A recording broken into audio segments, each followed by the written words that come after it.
Praise the Lord. आज के वचन में मैं आप सबों को स्वागत करता हूं और आज की मनन के लिए हम देखेंगे लूका लिखित सुसमाचार उसका चैप्टर 8 वर्स 12 से लेकर 15 तक।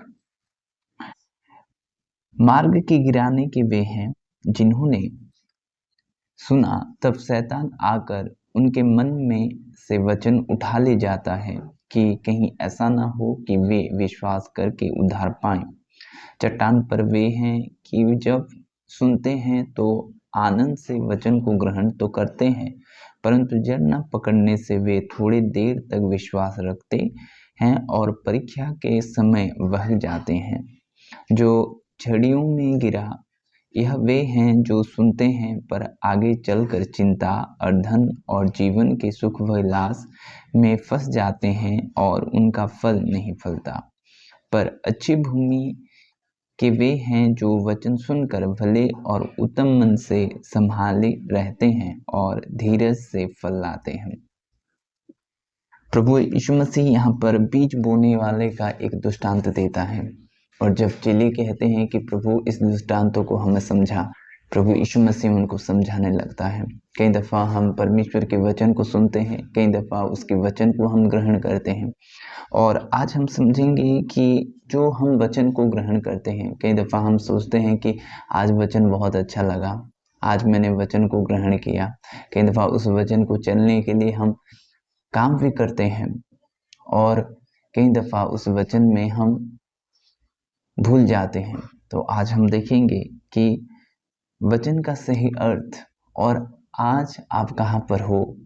आज इस वचन के द्वारा आप जानोगे कि आप कहाँ पर हो, कि परमेश्वर के वचन किस जगह पर आप खड़े हो। पहला जो प्रभु यीशु मसीह उदाहरण देता है वह ये है कि जो एक व्यक्ति है जो बोने वाला है, जाता है और जो बोने के लिए वो बीज लेता है। कुछ बीज कहाँ गिरता है? मार्ग में गिरता है। और वचन 12 में ये लिखा है कि मार्ग गिरने के वे हैं जिन्होंने सुना, तब शैतान आकर उनके मन में से वचन उठा ले जाता है। ध्यान दें, जो बीज है वो परमेश्वर का वचन है, बोने वाला मनुष्य पुत्र है। और जो वचन परमेश्वर के वचन आपको कहा जाता है, ये आप सुनते हैं, तो पहला जो वचन रहता है वो वचन क्या है कि जो मार्ग में गिरने का वचन, जो मार्ग के गिरने के वे हैं जिन्होंने सुना, तब शैतान आकर उनके मन में से वचन उठा ले जाता है। कई दफ़ा वचन को सुनते हैं और चलते समय भूल जाते हैं, हमें वचन याद नहीं आता। आज किस वचन सुने थे, आज कौन सा संदेश हमें मिला था परमेश्वर की ओर से, ये कुछ याद नहीं रहता। ये वे लोग हैं। और कि कहीं ऐसा ना हो, क्यों शैतान ऐसा करता है कि उनके मन में उठा ले जाता है कि उनको याद ही नहीं रहता? क्योंकि शैतान इसलिए करता है कि वे विश्वास में आए, पहली बात ये है, और उद्धार को पाएं। शैतान नहीं चाहता कि कोई व्यक्ति उसका जीवन को बदले, कोई व्यक्ति अच्छे हो, कोई व्यक्ति दारू को छोड़े, कोई व्यक्ति व्यभिचार को छोड़े, कोई व्यक्ति अपने माता पिता को माने। ये शैतान नहीं चाहता। और विश्वास में आए, बढ़कर बात यह है कि वो विश्वास में आए, वो उद्धार को पाए। शैतान नहीं चाहता कि कोई व्यक्ति उद्धार को पाए, कोई व्यक्ति परमेश्वर से मेल करे, कोई व्यक्ति परमेश्वर को स्वर्ग की ओर जाए, वो नहीं चाहता। वे लोग हैं जो वचन को सुनते तो हैं लेकिन भूल जाते हैं, ये वे लोग हैं। और चट्टान पर के वे हैं कि जब सुनते हैं तो आनंद से वचन को ग्रहण तो करते हैं, परंतु जड़ न पकड़ने से वे थोड़ी देर तक विश्वास में रखते हैं और परीक्षा के समय बह जाते हैं। जो 2 नंबर की तरह के व्यक्ति हैं, वो जो चट्टान पर गिरता है, कुछ चट्टान रहता है और कुछ भूमि रहता है, उसमें कुछ बीज गिर जाता है। और ये उस कैटेगरी के लोग हैं जो वचन को सुनते हैं, आनंद से ग्रहण करते हैं और 1 दिन 2 दिन या कुछ समय के लिए उस वचन उनके जीवन पर कार्य करता है। और जब परीक्षा आ जाता है, जब दूसरे दिन आता है, उनका स्वभाव चेंज हो जाता है, वे बदल जाते हैं। और उस वचन उनके जीवन पर कार्य नहीं करता, वे वचन पर नहीं चल पाते। ये वे लोग हैं जो उस चट्टान पर गिरता है और भूमि पर, और बीज जड़ पकड़कर, जो उसकी जड़ नहीं होता, उसका जड़ जल जाता है जब सूर्य उगता है। और एक कैटेगरी के हैं जो तीसरे हैं, जो झड़ियों में जो झड़ियों में गिरा। ये वे हैं जो सुनते हैं पर आगे चलकर चिंता और धन और जीवन के सुखल विलास में फंस जाते हैं, और उनका फल नहीं पकता। और तीसरे व्यक्ति ये हैं जो गिरता तो है भूमि पर, लेकिन जो कांटे की तरह के जो वृक्ष रहते हैं, जो छोटे छोटे पौधे रहते हैं, उस जो भूमि पर जो गिरा रहता है, वो जो बीज उगता है उसको वो पकड़ लेते हैं।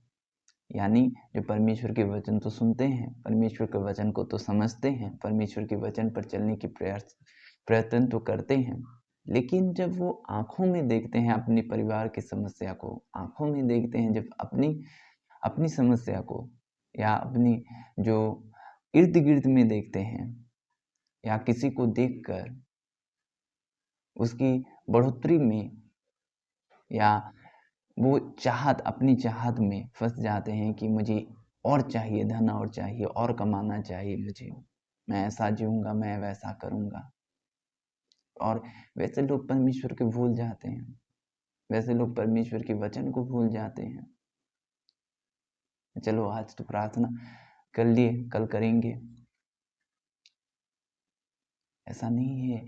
कि आप देखें कि आप कहाँ पर हैं। परमेश्वर के वचन जो आज आपसे बातें कर रहा है, इस वचन के जरिया से आप अपने आप को जांचें कि आप कहाँ पर हैं। और जो अच्छी भूमि पर गिरता है, पर अच्छी भूमि के वे हैं जो वचन सुनकर भले और उत्तम मन में संभाले रहते हैं और धीरज से फल लाते हैं। ध्यान से सुने कि जो फल है परमेश्वर का, जो प्रेम है, आनंद है, शांति है, जो जो फल है, वो फल हमें धीरज से लाना है। हमें धीरज से फल लाना है। आप उसको मतलब कि हो जाए बोलकर नहीं हो सकता। परमेश्वर की जो शांति रहती है, प्रेम रहता है, जो फल रहता है, उसकी संयम रहती है, वो धीरज से, नम्रता रहता है, कृपा, भलाई, आत्मसंयम, जो सेल्फ कंट्रोल। क्यों आप चिढ़ जाते हो? क्यों आप खुद पर काबू नहीं कर पाते? क्यों एक व्यक्ति आपको जब कुछ बोलता है आपको चिढ़ हो जाता है, आप उसको गुस्से में बोल देते हो, या आप कुछ अनाप-शनाप बकते हो, या कुछ उसके पीछे चुगली करते हो? क्यों? क्योंकि सेल्फ कंट्रोल नहीं है, आप खुद के ऊपर काबू नहीं कर पा रहे हो, इसलिए। ये भी एक परमेश्वर का फल है। और परमेश्वर का फल, वचन कहता है कि हमें धीरज से फलना है। वचन जाता है, उस वचन को जब जाकर पक जाता है, तब उसमें फल आता है। जब बीज मर जाता है, उसमें फल आता है। जब पौधे निकलता है। हम जांचें कि आप कहाँ पर हो।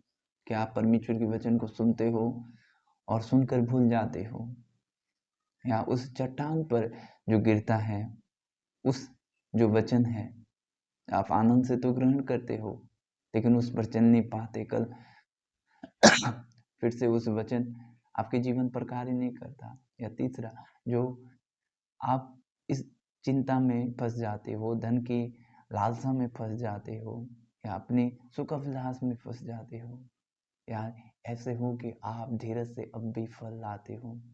अगर आप धीरज से फल लाते हो तो परमेश्वर आपको और बढ़ाएगा, और फल फलने की और आपको मदद करेगा। अब जांचिए कि आप कहाँ पर हो। प्रभु इस वचन से आपको आशीष करें। आमीन। अभी प्रार्थना का समय है, मैं आपके लिए प्रार्थना करूंगा। मैं चाहता हूं कि जो लोग बीमार में जकड़े हुए हैं, जिस जिस स्थान पर भी बीमारी है उस स्थान पर आप हाथ रखें विश्वास के साथ, प्रभु आपको चंगा करेगा। प्यारे पिता, मैं आपके लोगों के लिए दुआ करता हूँ खुदावंद। प्यारे प्रभु जी, आपकी वचन प्रभु उनके जीवन पर कार्य करें, वे आपके अच्छे भूमि हो खुदावंद। प्यारे प्रभु अच्छे फल लाए खुदा, ऐसा अनुग्रह करें। प्यारे प्रभु आपके फल फलें खुदावन, धीरज से खुदा, धीरज से प्रभु जी, धीरज से आपके करीब हो, धीरज से प्रभु चलने लगे खुदावन। प्रभु ना प्रभु वे हड़बड़ी मचाएं खुदावन, ऐसा ना हो कि प्रभु वे गिर जाएं। हे खुदावन, अनुग्रह बढ़ाए उनके जीवन पर, अनुग्रह बढ़े, परमेश्वर के अनुग्रह बढ़ जाए उनके जीवन पर। प्यारे प्रभु आप छू लें खुदा। प्यारे पिता, आपकी वचन उनके जीवन पर प्रभु कार्य करें। ऐसा ना हो ये वचन जो आपने कहा है प्रभु, वो वचन कल ना रहे। हे खुदावंद, आपकी वचन प्रभु उनके जीवन पर कार्य करें। जो लोग बीमार से जकड़े हुए हैं खुदा, उनको आप चंगा करें। यीशु के नाम से हर एक बीमारी चंगी हो जाए। प्यारे पिता, आप छू लें खुदावंद, छू लें खुदावंद। आपके वचन उनके जीवन पर बहुत ताज से कार्य करे खुदा। प्यारे पिता, आपके करीब ले लें खुदावंद। आपकी शांति उनके जीवन पर हो, आपके आनंद उनके जीवन पर हो, आपके प्रेम उनके जीवन पर हो। प्रभु वे खुद पर काबू कर रखें, ऐसा अनुग्रह करें खुदावंद। प्यारे पिता, आपको प्रेम करें खुदावंद, आपको प्रेम करें खुदावंद, आपके वचनों को प्रेम करें खुदावंद। प्रभु आपकी इच्छा उनके जीवन पर सफल हो, यीशु नासरी के नाम में, आमीन। God bless you.